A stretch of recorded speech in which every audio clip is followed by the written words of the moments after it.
Well, hey everyone, once again, welcome to your weekly life group leader training video. This week, our passage is Jonah chapter 2, or chapter 1, verse 17 through chapter 2, verse 10. And we're looking at one of the more popular stories in all of Scripture. But you may think, oh, well, I know this story, I've heard it before, I don't need to read it. I really want you to spend some time because we're going to talk about some misunderstandings. And so spend some time in that story and in that text before you watch this video, and then return to this video and get prepared for your group. But this week, our passage is Jonah chapter 2. I want to read from you from a children's Bible here, the story of Jonah as presented. And I think this kind of epitomizes how we often hear this story, and in particular, how we often hear the story of Jonah and the whale or the big fish, however you want to translate that phrase. But here we go. This is Jonah and the big fish retold for children.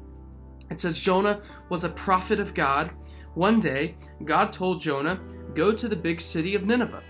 Tell them to stop doing bad things. But Jonah ran away. He did not want to go to Nineveh. Instead, he got on a boat to sail across the sea. And God sent a big storm to stop Jonah. The sailors on the boat were afraid. They thought the boat was going to sink. And Jonah told the sailors, my God has sent this storm. If you throw me into the water, the sea will become calm again. So the sailors threw Jonah into the raging sea. Instantly, the sea became calm. Just then, Jonah saw a big fish coming. Gulp! The fish swallowed Jonah. For 3 days and nights, Jonah was inside the fish. He prayed to God, please forgive me. And then God told the fish to spit Jonah onto dry land. And God told Jonah a second time, go and tell the people of Nineveh to stop doing bad things. This time, Jonah obeyed God. The people in Nineveh were sorry for doing bad things, so God forgave them. And that's the end of the story. And so as you read through the story of Jonah, you may notice that there are some things left out in this retelling here, and rightfully so. When we retell the stories of the Bible to our children, it's not necessary to emphasize every detail, right? We want to emphasize those big ideas. But what I think we see here in this story, that we see in most of our retellings, and maybe in your current understanding of the story, is that Jonah jumps into the sea, and that God sends a whale to punish Jonah, and the whale swallows him.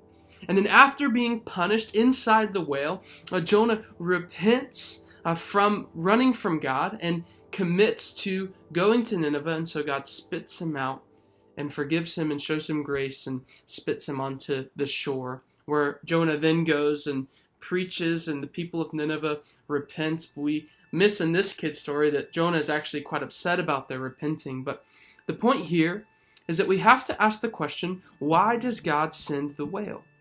And the way that we often understand it is that God sends the whale to punish Jonah because Jonah has been disobedient. But if we carefully read the story, and if we carefully read Jonah's retelling of this in Jonah chapter 2, that's not at all what we find.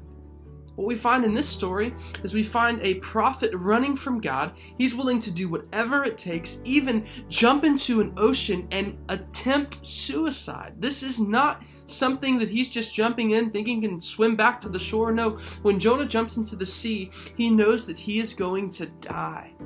And he actually retells that story in Jonah chapter 2. He talks about the waves engulfing him, that he goes down deep to what he calls the gates of Sheol, down to the deepest, lowest, to the point where he thought he was going to die. And then God sends a whale. And the whale isn't punishment. The whale is God's means of saving Jonah from the sea. We have to ask, what would have happened if God didn't send the whale? Well, if God didn't send the whale, then Jonah would have died. And so while we often think that the whale is a means of God's punishment, in fact, the author is showing us that the whale is a means of God's grace. And so we have to ask, Why have we misunderstood this for so long? Why have we always thought that the whale was a means of God's punishment? Well, I think our misunderstanding is actually part of the point that the author is trying to make. That we don't understand God's grace. That God works in mysterious ways. And I'm sure when Jonah was in the belly of a whale, he wasn't thinking, oh man, God is so gracious and so good, but I can guarantee you when he was on that dry land, he knew what God had done for him. And so God's grace is mysterious. God's grace is undeserved. Jonah doesn't deserve this. Jonah will later prove himself to just be the same stubborn, rotten person that he was in the beginning. But God shows his grace anyways. And it's mysterious. It doesn't make sense, but it's the way that God works. And we know that it's the way that God works because we've experienced it in our lives. And so this week, as you talk about this commonly told story with your group, as you talk about this, and as you approach this misunderstanding of God's usage of the whale, we want you to emphasize God's grace. That God's grace is mysterious. Remind your group of how good God has been to them. Remind your group of the ways in which God has worked in mysterious and undeserved ways in their life. We believe that's the main idea of the passage, and we want that to be the main idea that you communicate to your group.